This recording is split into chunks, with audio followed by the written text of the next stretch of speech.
गब्बर सिंह नमस्ते। मुझे तो लगता है शायद कभी किसी यूनिवर्सिटी को एक केस स्टडी तैयार करना पड़ेगा कि गब्बर सिंह नेगी गांव का व्यक्ति, उसमें वो कौन सी लीडरशिप क्वालिटी है कि इसे संकट के समय में भी अपनी पूरी टीम को संभाला।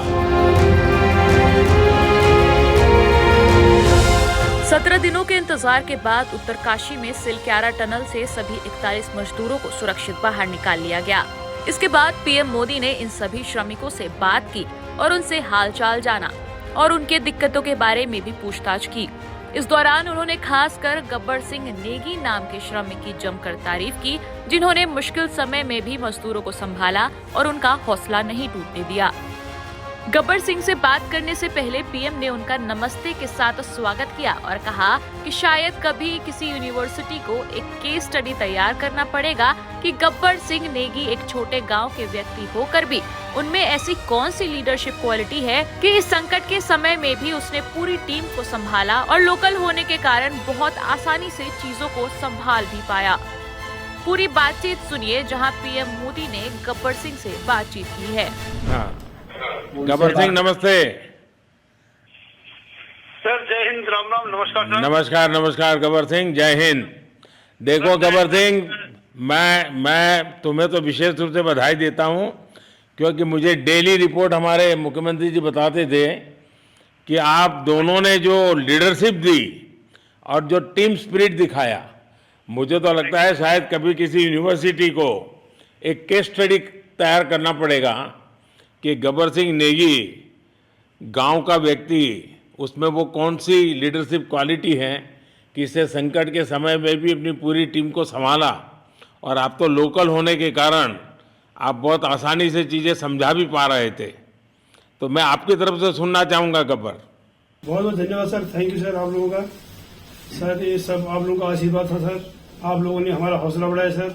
हमारे माननीय मुख्यमंत्री पुष्कर सिंह धामी साहब हमसे बार करते थे सर। वो हमसे हमारे कॉन्ट्रैक्ट में बराबर बने रहते थे सर।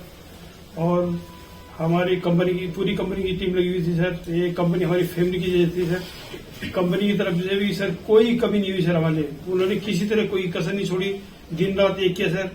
हमारी सेंट्रल गवर्नमेंट भी सर हमारे साथ में रही, उनके सारे कर्मचारी एकदम दिल से लगे रहे सर हमारे साथ में।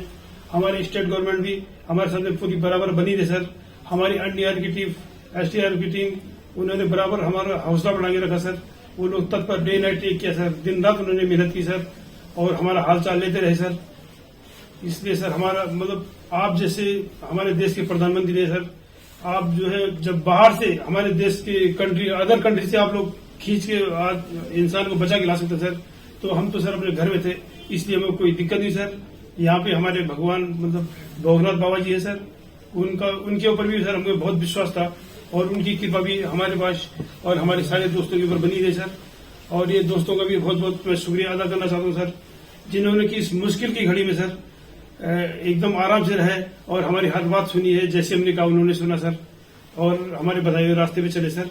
और उन्होंने हौसला नहीं छोड़ा, हमारे साथ में रहे सर और बराबर हमारा बहुत हौसला बढ़ा के रखा सर। बहुत बहुत धन्यवाद सर। मैं ज्यादा क्या कहूँ सर। जय हिंद, जय भारत, जय उत्तराखंड। आपने बहुत संभाला, लेकिन मैं सबसे एक और बात भी कहना चाहूँगा। आपको शायद अंदाज नहीं होगा, आपके परिवार के सब लोग बहुत दुखी थे, स्वाभाविक थी। पूरा देश 140 करोड़ देश के लोगों को चिंता थी और सुबह शाम जो भी मिलता था तो मुझे यही पूछता था कि मोदी जी क्या खबर है, ये कब निकलेंगे, क्या होगा। सामान्य नागरिक भी मेरे से ये सवाल पहले पूछता था। और लेकिन मैंने देखा कि आपके सब परिवारजनों ने, सामान्य रूप से मैंने देखा है कि जब भी ऐसे संकट आता है तो परिवार के लोग बहुत ही गुस्सा करते हैं, परिवार के लोग बहुत ही, और चिंता और बढ़ जाती है। तो आपके परिवार के जन भी सचमुच में बधाई के पात्र हैं कि उन्होंने सचमुच में संयम बरता और इस सारी प्रोसेस को सहयोग किया। उन्होंने, चिंता होना बहुत स्वाभाविक है, आंसू आ जाना, दुख होना तो स्वाभाविक है। अच्छा, आप में से ऐसे कोई थे जिसको पहले कभी कोई मुसीबत झेलनी पड़ी हो काम करते करते? वैसे अंदर कोई थे जिससे कोई अनुभव काम में आए हो आपके? सर ऐसा तो नहीं था, लेकिन एक बार मैं सिक्किम में था, उस टाइम एक लैंड स्लाइड हुआ था सर, अर्थक्वेक आया था, भूकंप आया सर। उसमें हम थोड़ा बहुत फंसे हुए थे सर, मतलब काफी दिन तो उसमें काफी प्रॉब्लम आई थी सर, लेकिन ऐसे टनल के अंदर नहीं फंसे थे सर हम लोग। और यहाँ पे मेरे एक बड़े भाई साहब है सर, मेरे भाई साहब वो भी लगातार तब से हमारे साथ बने हैं बाहर से, उन्होंने हमारा बहुत हौसला बुलंद किया सर। वो यहाँ पे उत्तराखंड पुलिस में ऑफिसर्स हैं सर, ऑफिसर थे सर, उनको हमारे वो भी अंदर थे क्या? नहीं सर, वो बाहर में थे, बाहर से वो हमारा हौसला बढ़ाते थे सर। नहीं, बाहर वालों के संपर्क में मैं लगातार रहा, बाहर वालों के तो संपर्क में मैं लगातार रहा, क्योंकि मुझे जानकारी रहती थी।